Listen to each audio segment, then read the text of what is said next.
you kind of got to try and make sense at some stage of your life. Make sense of what's happened. Because I don't know if you've noticed, but this chaos, this mental illness, this burnout, this fleeing from life that we spoke about yesterday is common. And in fact, it's so common, I think it happens to everybody. So we're going to use a metaphor of life being like a big clock. Okay? That's why I said the recovery is clock. And life starts out here. You're born. Okay? And when you're born, I don't know if you've seen the look on the mother's faces with the babies. When the babies are born, they hand the baby to the mother. They've always got that same look on their face, you know. And funny enough, so do the babies. These babies they come out here kicking and screaming, bang, into life. From being in this quiet, dark womb. And bang, this clock starts. You can't go backwards. I think with addiction, you try. I think with depression, often meaning you're getting stuck in the past, your thoughts are stuck in the past, you cannot go backwards, you know. Problems that happened to me 10 months ago, I'm still thinking about them today, we're back in the past. And then, you know, then there's a stall, you know, things aren't happening so well. So anyway, eventually you get to about 2 years old on our little clock, and some people call those the terrible twos. But you might have a sibling, you might have a brother, sister, and you get to about 2, and all of a sudden, 2 or 3, and you make one of the biggest decisions that you'll make in your life. You make it a couple of times in life, but you make a decision. A, is the world a malevolent and violent place? Not safe? Or B, is the world a safe, harmonious place? And you think that's at 2? Big decision. Yes. Psychology disagrees. Some of them say 1, 2, 3. Let's go in the middle. So that big decision is made where, you know, the baby will start to develop personality and so on already. So, you know, you end up with things like trust and mistrust and, you know, choosing one or the other on the spectrum. But as you grow 2, 3, 4, 5, you might be accused of something you didn't do. You might see a glass of spilled milk. You've got a sibling who actually spilled it and you say, Mom, it wasn't me who did it. Bang across the head. Yes, it was you. Don't lie to me where you didn't. So things start to go wrong, you know, at a very, very young age. And I would call it trauma.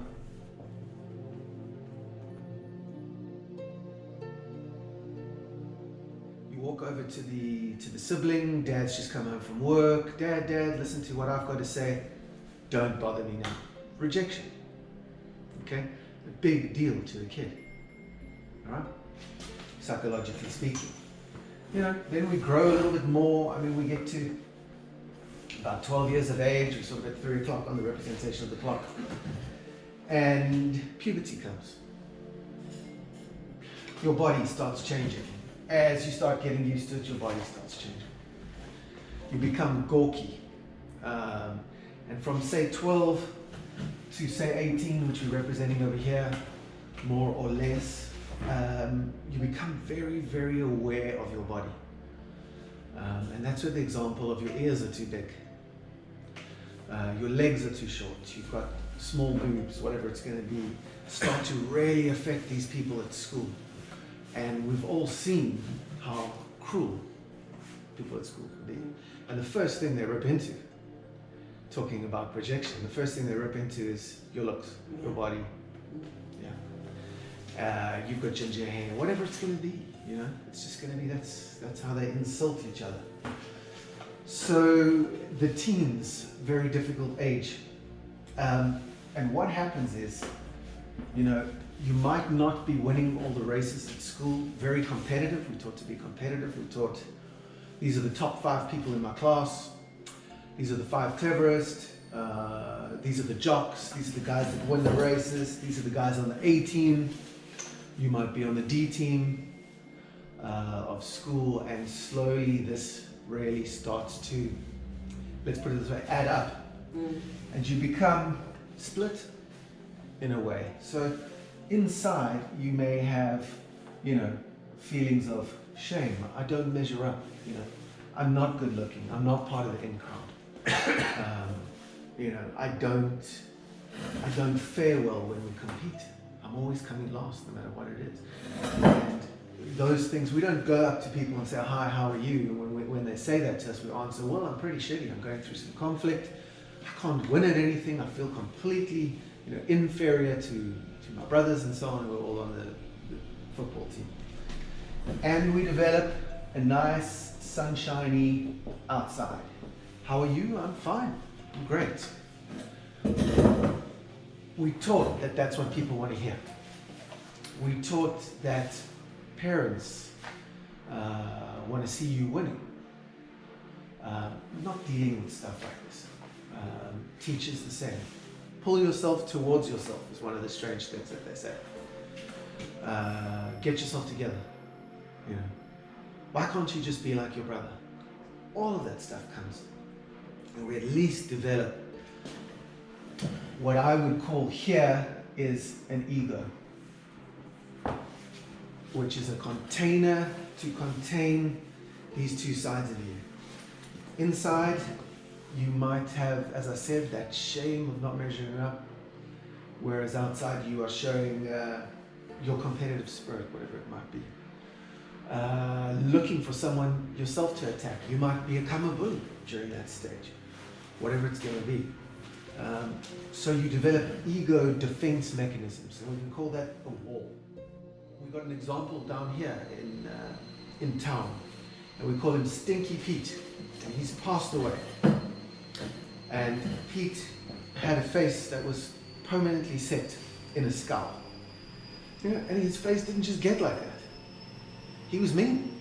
Everybody knew, you know, the dog would run up to try and kick the dog. He would send people letters, you know, you're making noise, you know, always shouting at people. No one could do anything right, you know. So lonely. So lonely. And, you know, eventually he, last year committed suicide on Christmas Day when he had an argument with his kids. And they were saying, no, Dad, we don't want it this way. And he said, I'll show you. He was angry, you know. And he went and offed himself. And, you know, they found him the next day, put out all his warnings and so on. But Pete was angry. And that's what angry people do in there, you know. You don't have to be the 18-year-old, and it often is. You see more and more suicides at 18. But it can happen at 65. This clock, and it's a good point, is not a chronological thing. I've seen many, many people at 65 who absolutely don't get it at all. You know, they're still way back, stuck here in the egoic state, trying to win races, you know, trying to be better than everybody else, have more money, have more character, have more intelligence, whatever it's going to be. And, you know, building this container, I mean, this trauma, this codependent, this is all codependence. Coda, or codependence, is built here. When you rush up to your dad and he shrugs you off, you learn how to do it. You learn. Here, Dad, let me make you happy in this way. This is what I've done. This is how I've achieved. And you're relying on his smile, his attention, whatever. And you get your first addiction way, way down here. Codependence. You know, dependence is started way down in that early age. And that is everybody's first addiction. Everybody suffers from codependence, you know, at a different rate. It might not be clinical, but I believe everybody suffers from it. Most of the time, you know, more common things are that start not working when you build up this ego are depression. You know, depression, anxiety starts here. You know, these are the first signs normally that you know, things aren't working out. So, and you might not know why. You might not even know that your soft center inside there exists. You know, the shameful, the side that wants to be part of a bigger group of people, and so on and so forth. Okay. So, I would use it. It doesn't matter if that mask on the outside, which we didn't draw it as a smiley face, but it's not necessarily the truth. You know, it's not necessarily the person who you are, happy-go-lucky, free-spirited kid that you were 2 years old. It's all leading us around through. I think this is very, very necessary, which we call the container, that ego, to defend you while you don't really know who I am, you know, which is probably the answer to the whole reason why this has got the 27 club of, you know, famous people, young people, you know, killing themselves, not realizing that there's anything more than depression. There's no corner to turn. I'm never going to be well. I'm just this bad, sad, you know, non-achiever, self-esteem, all of those things on Maslow's hierarchy of needs, you know. I'm never going to connect with people. And it just becomes so overpowering. People think, well, I've got to go. And they're back here. They're back in the first half of life. And that's how we can do it. Of course, there's many more. You can divide it into thirds, eighths, tenths. Freud, you know, Erik Erikson, all of them have got all these stages of development, you know. They say you go through a stage of trust, please, mistrust, a stage of this or that. It doesn't matter. But at least call it two sides of life, you know. St. Francis over there is saying it is in dying to self that we are born to eternal life. He's talking about second and first half of life in that one sentence. It is dying to self-creation, self-created ego, that we are born to eternal life. How do you explain that this exists? Where's the proof? You know, people have been asking for proof of God for the last, 1,000 years. Where are you going to find it? When we don't even know His name other than I am everything, you know. So you get to a state, inevitably, non-chronologically, which I will call the dark night of the soul, okay, which comes from a guy called St. John of the Cross, where you sink into a hopelessness and suffering commences, you know. This again is a big place that people get addicted, not necessarily in there, but before then, avoiding the dark night of the soul, which we symbolize as a dark ocean at the bottom there. You know, water is always symbolizing going down. It's always symbolizing going in or going down. So, you know, people describe depression as sort of sitting there just below the water trying to come up. And that's what I like about that image. You know, I'm in this dark sea. It appears that suffering is necessary, you know, and people are going to argue with it, but suffering is necessary. You know, it's pleasure does not drive you half as much as suffering does. You know? I'm going to put an is in front of that statement because I'm going to think about that. Think about that. Okay. You know, and I think the dark night of the soul it's suffering, it's re-questioning what everything that you've created, like, you know, and you start asking a lot of am I questions in the first half of life, you know, am I worthy? Am I capable? You know, am I going to make it? Am I going to see any point to this life? Is anything ever going to turn? You know, that sort of thing. And you'll notice that that's the opposite of God's name. You know, where we just got to turn it around. It's not rocket science how you get through this. As you go through, you know, I am confident. I am complete. I am learning. You know, it's far more certain than this side of life. You know, all about the body, all about. You can't live like that for very long. You know, it's not all about the body. There's inner yearnings, all of the stuff that's driving you around here.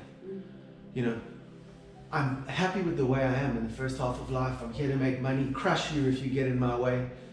We know it doesn't work. We know you don't stay doing the crushing because maybe that's not who you are in the very beginning. Just remember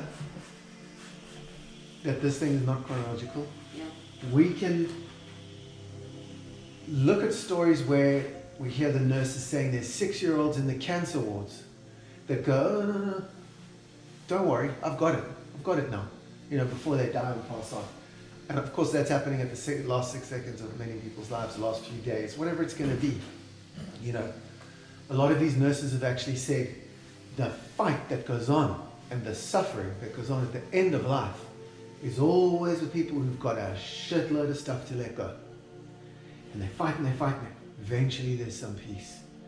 So, you know, all of this is one big tool of awakening to what is.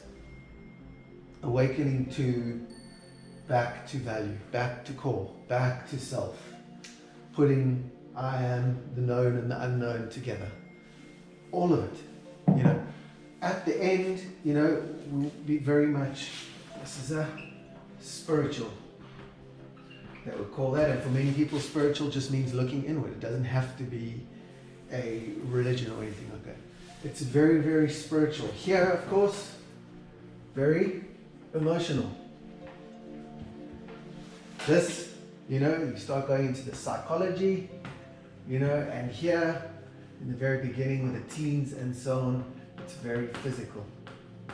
And this is what I mean by putting it all together. Yeah. You know, your body, you know, is like everything else. It gets really, really strong and then it goes, you know, and you become frail. Hopefully not too frail at the end of time. And I think that happens, exact metaphor, what happens to the body is eventually the thinking, the constructs, the personality, all the stuff, the ego, the defense that you have made in terms of a mask, it's got to go. It cannot hold you through the whole of life. So the unfolding of self is happening here, and it's also, as we said, it's a system. Want to know God? Go on a spiritual journey. Who doesn't say that? So it's all. You will get to know nature, the nature of things is this and that, death and life, moon and sun, love and hate. And we'll get to see that it's all the same. To the point where you are me, I am you, God is you, God is me. You're not going to explain that to somebody, you know, who's out on the, you know, one of the jocks on the field. He's not even near dealing with his emotions probably yet, half the time.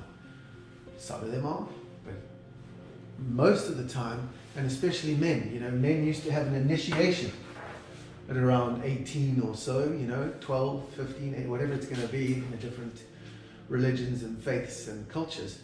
But men needed that experience to actually get a thwack on the side of the head so that could kick them into this gear that there's a lot more and so on. They're invincible, you know, before something like an initiation passage. And it's happening all over the world. It's done in the church. The Catholics do it. You know, you get confirmed, you get this, you get that. Jewish, you do the whatever it's called, the mitzvah, and you know, in Africa you do the whatever, you know. So it's just everywhere. Yeah. This initiation, the old has got to go and the new has got to come. And I think we all know that, and it's okay to some way be afraid and stop and try and get out of life. It's not going to happen. And it's not going to happen, you know, a physical suicide. Remember, everything is running very, very parallel. I've got to let go. I've got to let go. I've got to surrender myself.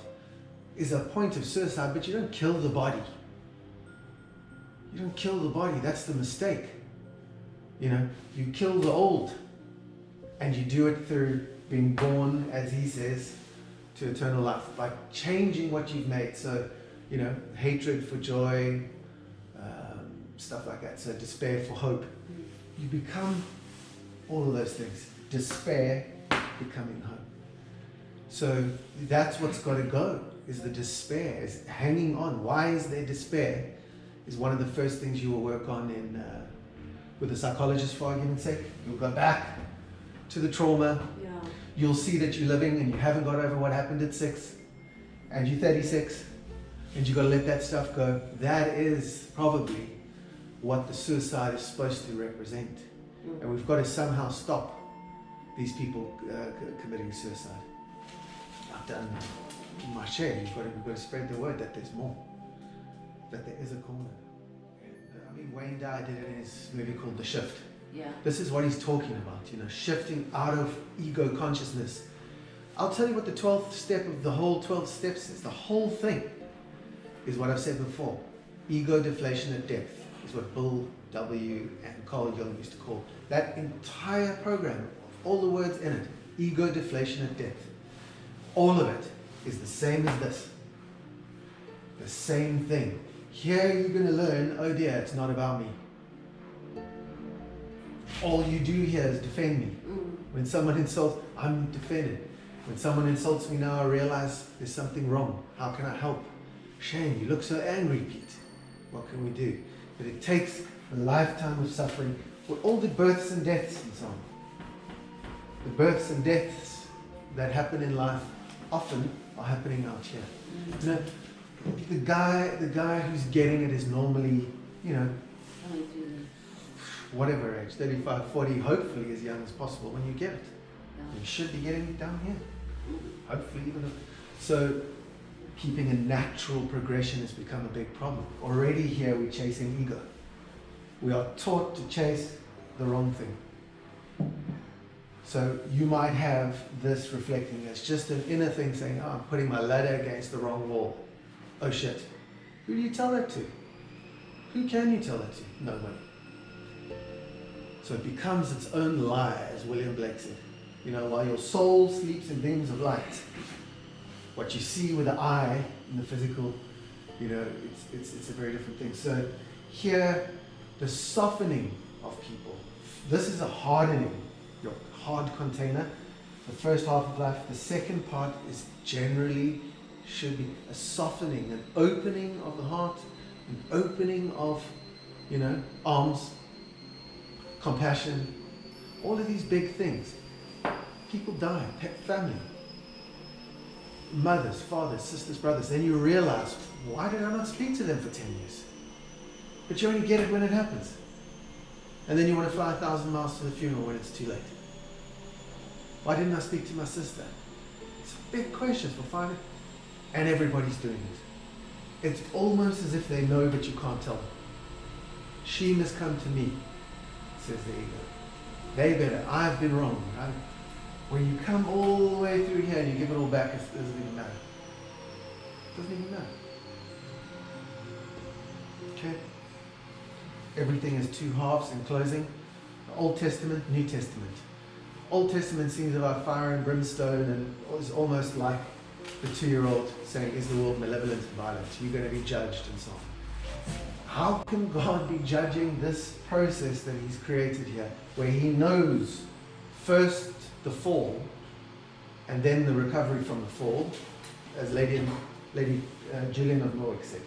First the fall and then the recovery from the fall, and both are the mercy of God. How would you explain to someone in the beginning that your falling is the mercy of God is equal to the recovery? I've been lost. You know, I once was lost and now found. New Testament, forgive, let go. Heaven on earth. This diagram. You can wait to 65. Is it wrong? I don't think so. But why not have heaven, which could be peace, joy, happiness, hope, togetherness, connection? Why not have it down here? And it's up to you. You're only going to have yourself to blame in the end. And you don't want to be there going, why? Did I lean my ladder against the wrong way? Why did I chase the wrong things? In our thing, you know, people are getting sucked into money.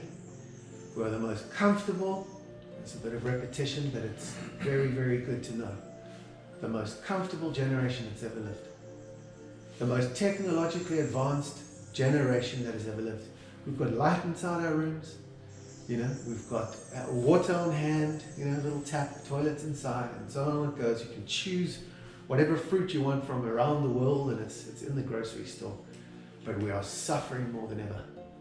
Comfort, technologically advanced, but comfort is not helping. So, final thing is you can liken this to one of my favorite things, which is Maslow's hierarchy of needs. Okay? First, you want to be taken care of physically. Physiological needs, he says. Then you want to feel safe. That's where change happens, when you start feeling safe. And so it goes, and here, and then you self-esteem.